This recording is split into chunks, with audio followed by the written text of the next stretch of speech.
Hi, everyone. Welcome to Everything, Life, and Real Estate. I'm Linda McKissick. And I'm Dana Gentry. Hey, Dana. So we have an amazing guest today. I'm a little nervous what she might tell about us, though. I know. I'm a little nervous too. I can't All believe your we've not secret. had her on. She, I she can't knows. believe we've not had her on yet. I know, and she knows things that no one else knows, right? That's right. I know. So we're super excited to have both of our coach and friend, Terrie Foster Nowland, on today. Welcome, Terrie. Thank you for having me. I'm honored to be here, of course. No doubt. Love you guys. Well, we love you, and you help us all the time, and have for a long time now. So we were anxious to have you on and talk about coaching. And let's see, you've coached, Linda. When did you start coaching with Terrie? I don't know, Terry. Do you know? Two. It's almost 2 years. 2 years. Years. Yeah. Close Goes to so fast. two. Close to Yeah, two. Yeah. Gosh, and goes I think fast. But I'm I've going on. known Linda since 1996. So Yes, a I've long got to time. stand and watch Linda grow. So, Yep, that's And right. Terry was a team leader. Were you a team leader when I first came in to KW? yep, Or yep, I team leader. was team Wow. leader. Yeah. She was team leader extraordinaire. In a small market in Oklahoma at the time. Go figure. I love it. Actually, I did want to. I had later when we get in, I have one question to ask you too. But I think so. Let's see. We've been coaching for 7 years. I think Uh huh. This that's year. wild. Almost Yeah. eight, seven or I've eight, watched seven you or eight. grow up, girl. Yeah. I know you have literally. Actually, Terry, you've done miracles with her. Oh, I don't know. Very One of the true. things Yeah. when Dana told me, like, here's what we want to talk about. She's one of the examples, Linda. I know you feel this way too. And this isn't about Dana, I know, but she's an example of, okay, what do I do next? Hmm. And she goes and does it. Right. So, Well, Well, that's we a thought. Oh, go ahead, great, Linda. I thought, well, that's a great way to start out. What makes a good person coachable, and then what makes a great coach? coachable, we'll start there. Yeah. It's that desire or belief that I can know more, Mm, that I don't know everything, and that I have everything to learn. Mm-hmm. mm, And I talked to someone a few months ago about the characteristics of what a coachable person looks like. And they're the people that are eager to show up.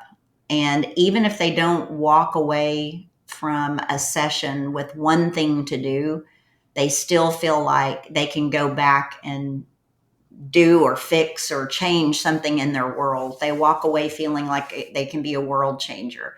It doesn't have to be anything specific, but they have a belief in their mind that there's more to do mm, and that there's a better way to do it. That's another thing I had written down. There's more to do and a better way to do it. And the coach doesn't necessarily have the answers. The answers are in that person. They mm. just have to be aware enough to go, I'm going to allow myself to go find those answers. Yeah. Right. Terry, So, last week we dropped a episode that we did when we talked about John Maxwell's second half certainties, that we learned when we were together in San Diego. And what you're saying reminds me of number 3, which was personal growth is the only guarantee that tomorrow will get better. yep. And I think that's kind of what you're saying, right? If they're coachable, like they know that there's something better and they're willing to look for it. That's exactly right. They're willing to. They've got a mindset that there's more to do, there's more for me to do, and there's more for me to grow and along the process with it. So be willing to learn. They don't see it as a waste of time either. I think that's the other piece. They don't consider fleshing things out with a coach or with a leader in their life, right? You two have many people in your life, tons of people in your life, and I'm sure you see that with the people that you work with. They're willing to listen, learn, and they show up.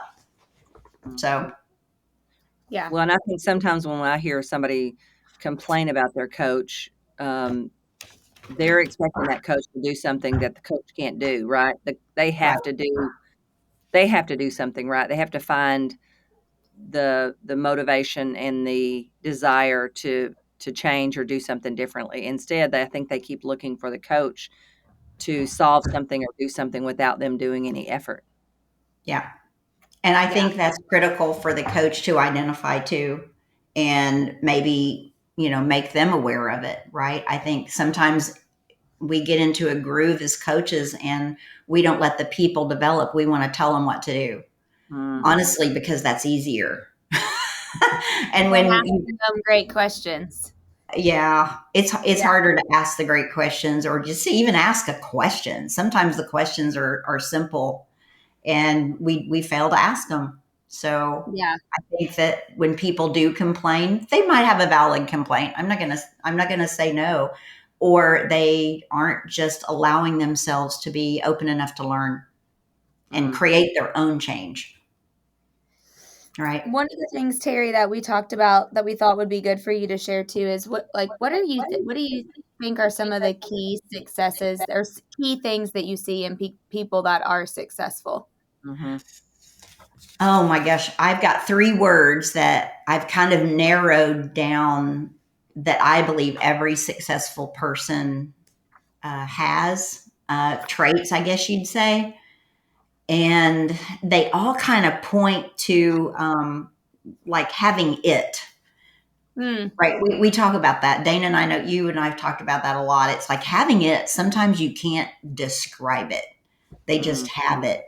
And I know I've heard Linda say they're like 1%ers, right? Yeah. And I think the question is, can people develop into that?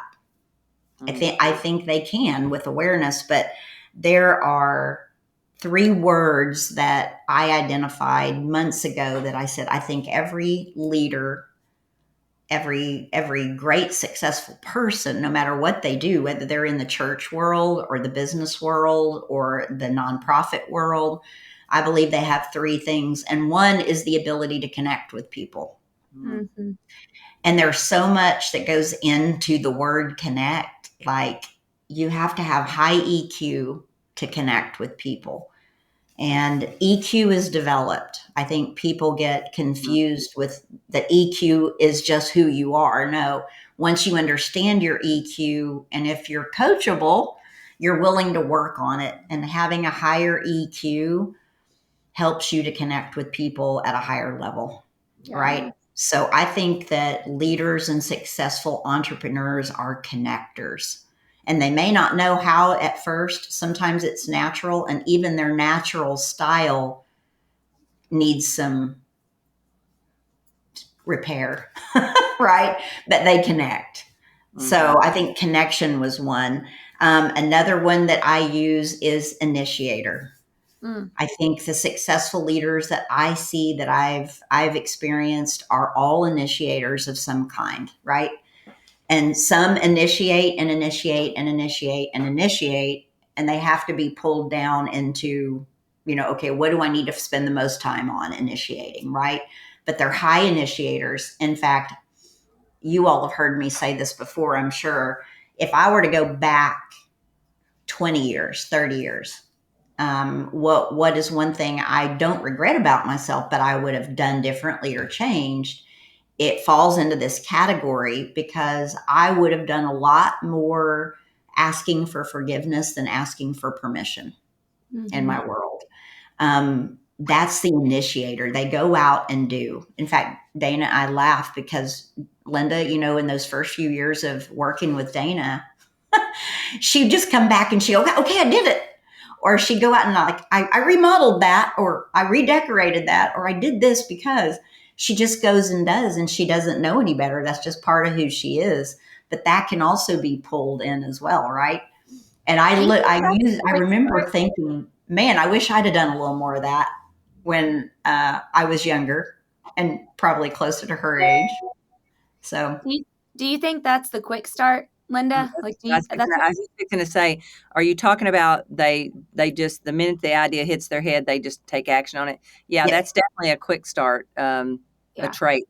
And that, again, and everybody's traits work in their favor and they can work against them, right? Like, I'm sure you've had a few things, Dana, you should have thought about a little. We all should have thought about a little bit longer. Oh, I should have thought that through a little bit more.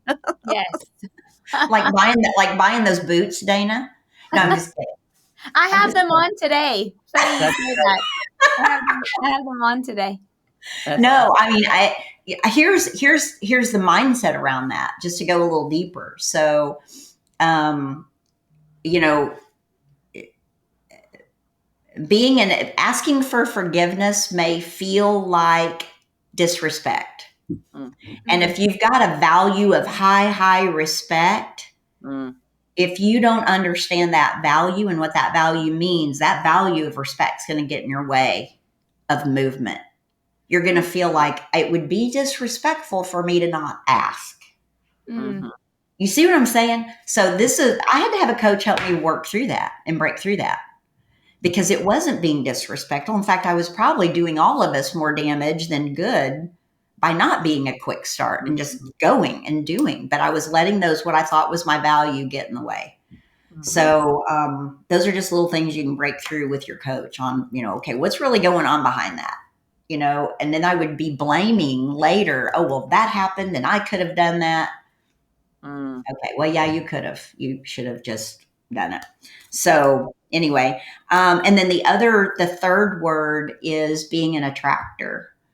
And I look at being an attractor is not how handsome you are or good looking you are or cute you are or whatever, although I guess that could help. But being an attractor is, when you get with somebody, you just can't, you just want more. Like, you mhm. don't want to just have an hour conversation with them. You want to set another conversation and go, okay, I need to know more about you. Mhm. Right. Yeah. Um, but I think if you're a connector, initiator, and you're an attractor, that's all coachable. And there's something about all of that coming together and creating that it factor. I love It's that, Terry. I think, as I listen to you say those, I was kind of thinking through in my mind, I do believe every single one of those are learnable. In other words, I think what happens though is when we start comparing our it to someone else's it ain't the same it. So we think we don't have it, right? Yeah. And that's right. instead, what we have to do is look internal and say, everybody has it. What is my it? And how can I develop that and use that in serving others? And, I thought about when you said the EQ can be developed. And then I thought about something John said. He said, when I serve others, I begin to have the heart to serve others. I think any EQ can be developed if you focus more on other people. I mean, everybody in the world that you would need to connect with, the fastest way to connect with people is something about them. Yes. Is Totally. serving them. And then as far as and then even like, somebody's it factor could be that they're just tenacious and they don't quit until they succeed, or they stay consistent. Like John said, consistency was important. Um, and some people it's just flat out charisma, but charisma alone without tenacity and consistency won't get you very far. We've seen lots of people who have that outward charisma, but it doesn't stay consistent, or you wind up seeing that it's all about them, not about other people. So I love these because I think every one of these people could develop and find in themselves if they just spend enough time looking for it. Yeah, they have Well, to and own. you're right.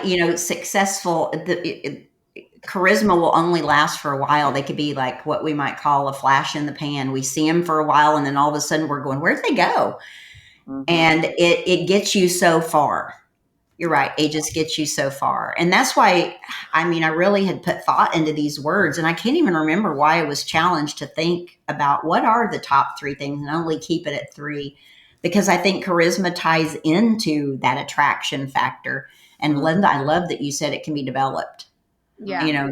and so if the coach isn't helping a leader develop in those areas, and they've identified where those areas are, then that's something more we as coaches need to be doing.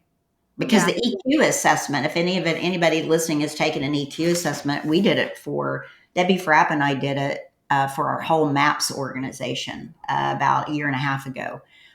And it was interesting just watching, what people learned by doing that and taking it. In fact, we need to do it again, because your EQ can change every 3 to 6 months if in fact you're aware of it and you're making an effort to be better. Mm. It's I love interesting. The scores can change. mm. I need to take that's one test I haven't taken. Me too. I don't think I took that, Terry. Well, then I'll send it to you. Yes, Yeah, that'd be, we need to take it, Linda. We Okay. should take it, and then we can talk about our results on the podcast. yep, Oh, there you go. sounds I can good. send it to you. Okay. From brain scans to EQ. I was going to say, you have covered it all. That's right. What's next? What's next? Diane and I are looking for our next fishing trip. Yeah. Oh, so the guys can fish? The guys go fishing, and we got to figure out what we're going to do next. Exactly. Can I say something about that, Linda? Sure. I'm not going to point you out or anything. One of my favorite talks, and I'm probably the only one of all of us that'll say this, but Gretchen Evans was probably my all-time favorite at John Maxwell. Yes.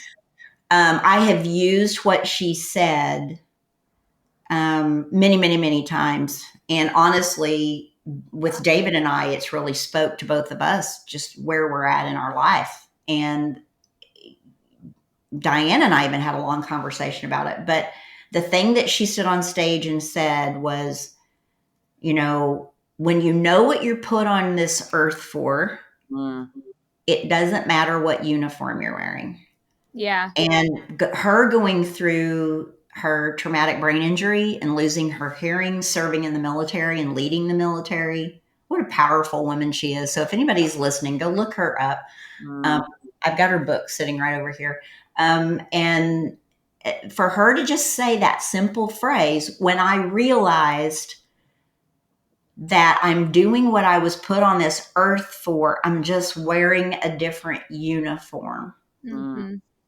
I thought, man, Terri, that's something you need to really journal about and think about, because instead of going here, here, here, here, here, and here, and creating all these things, if all of those things don't align up with what you feel like you were put on this earth for, then there might be some things you shouldn't be doing anymore, or someone else should be doing them for you, right?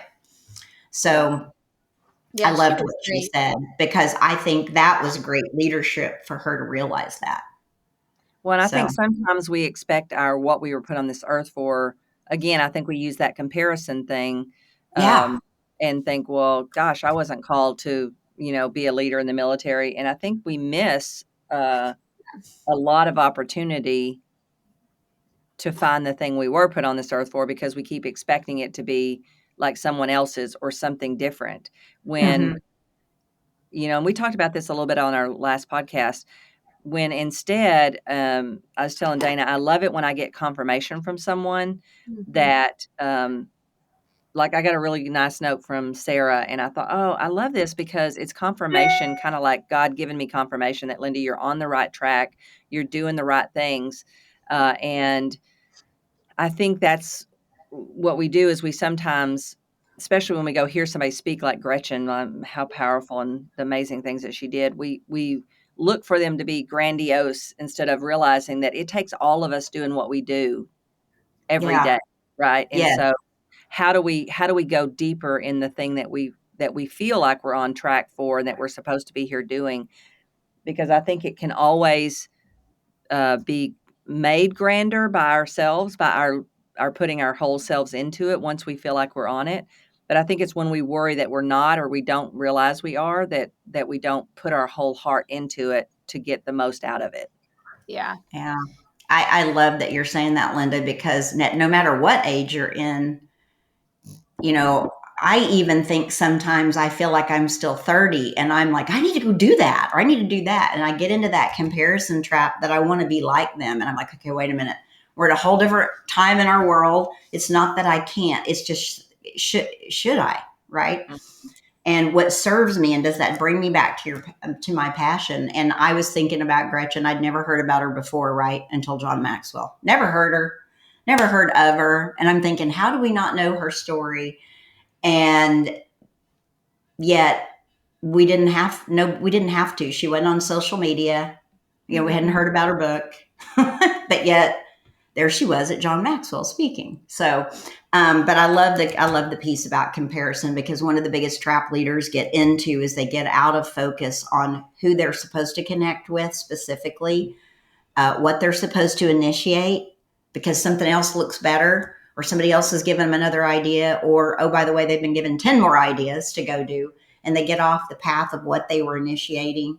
And they're comparing it to not just other people, but other programs. Like, I want my program to be better than that, or I want to look like that. And in that whole generational diversity concept that, I geek out on, I used it again last week in a leadership day that I taught. And it is so interesting to go look at how that's going to get worse. That whole comparison thing is going to get worse. Oh yeah. I'm getting ready to start that book. I cannot wait to read that book. Tim Elmore's new book. They gave it to us, but I know you'd already read it, Terry. Yeah, generational diversity. Yeah, I was trying to think of the name of it. Yeah, and he's got a really great blog too. But it's fun to teach. It's fun to do the exercises in it. But at the end of the day, I don't even think David asked me this question. He said, so with all the generational diversity that you've seen and studied, do you think those 3 characteristics will change much in your mind? And I'm like, no, I really don't. Mm-mm. Not now, not today anyway. I think no matter what your age is, those 3 things in my mind are key. I think too, the other thing that great leaders have done and they're not aware of, in your note, Linda, you saying Sarah writing you that note, was what made me think of this. How we don't even know, and leaders don't even know how many people in their lives they've actually touched. You just don't know. And I was in the parking lot getting ready to go into the Hallmark store to pick up some cards the other day. And I pulled up next to a woman that used to be a neighbor of mine. Oh gosh, back in the 90s. And I looked at, she recognized me and immediately just hugged me and started sobbing. And I'm like, I haven't seen her in years. What did this mean? And then she started telling me stories about how much, being in our family's life had touched her life. And she just recently lost her husband to COVID. And I just sat in the parking lot for 30 minutes. It was in the cold, just talking to her and letting her talk. And my son-in-law, he saw me and he walked up and he witnessed, and he was the one that said, Mom, you don't know how many people you've actually touched in your whole life that you don't even remember their name anymore, do you? And I'm like, maybe not. And he said, I'm just saying that so that you remember how important you are to all of us. And, it's just that realizing that consciously leaders have to be aware that they're being watched all the time. And especially the ones that carry around being connectors and initiators and attractors, right? They're touching a lot of people.